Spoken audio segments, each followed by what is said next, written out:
പ്രദേശത്ത് പെയ്യുന്ന കനത്ത മഴയെ തുടർന്ന് വണ്ടൂർ പൂക്കുളത്ത് വീടിന്റെ സംരക്ഷണ മതിൽ തകർന്നു വീണു. പൂക്കുളം സ്കൂളിന് സമീപം താമസിക്കുന്ന അരീക്കൻ മുസ്തഫയുടെ വീടിന്റെ പുറകുവശത്തെ മതിലാണ് പൂർണ്ണമായും തകർന്നത്.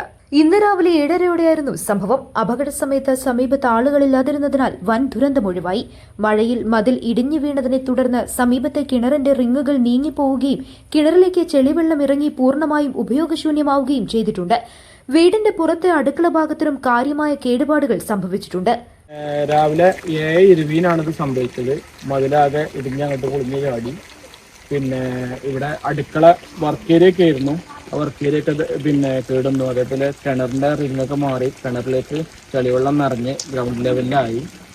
പിന്നെ സംഭവിച്ചത് ഈ ഷീറ്റിന്റെ ഒക്കെ അതൊക്കെ കേടുന്നു. അതേപോലെ മരം വീണ് കിടക്കുന്നുണ്ട്. ഇവിടെ കൃഷി കാര്യങ്ങളൊക്കെ ചെറുതായിട്ട് ചെയ്തിരുന്നു. അതൊക്കെ ഇപ്പം മണ്ണിനടിയിലായി. അങ്ങനെയൊക്കെയാണ് പ്രശ്നങ്ങൾ കിടക്കുന്നത്. കിണർ നീങ്ങി കിടക്കുന്നുണ്ട്. കിണർ കുളമായി കിടക്കുകയാണ്. മതിൽ ഇടിഞ്ഞു വീണത് സമീപത്തെ റോഡിനും ഗതാഗതത്തിനും വലിയ രീതിയിലുള്ള ഭീഷണി ഉയർത്തുന്നുണ്ട്. അപകട വിവരമറിഞ്ഞ വണ്ടൂർ ഗ്രാമപഞ്ചായത്ത് അംഗം ബൈജു ചെമ്പ്രയുടെ നേതൃത്വത്തിൽ സ്ഥലം സന്ദർശിച്ചു. തുടർന്ന് അടിയന്തരമായി സ്വീകരിക്കേണ്ട തുടർ നടപടികൾക്കായി പഞ്ചായത്ത് അംഗം ബന്ധപ്പെട്ട അധികൃതർക്ക് നിർദ്ദേശം നൽകി. ന്യൂസ് നൗ സ്വന്തം ഹൈസ്പീഡ് ഇന്റർനെറ്റ്, നമ്മുടെ സ്വന്തം ഇന്റർനെറ്റ്.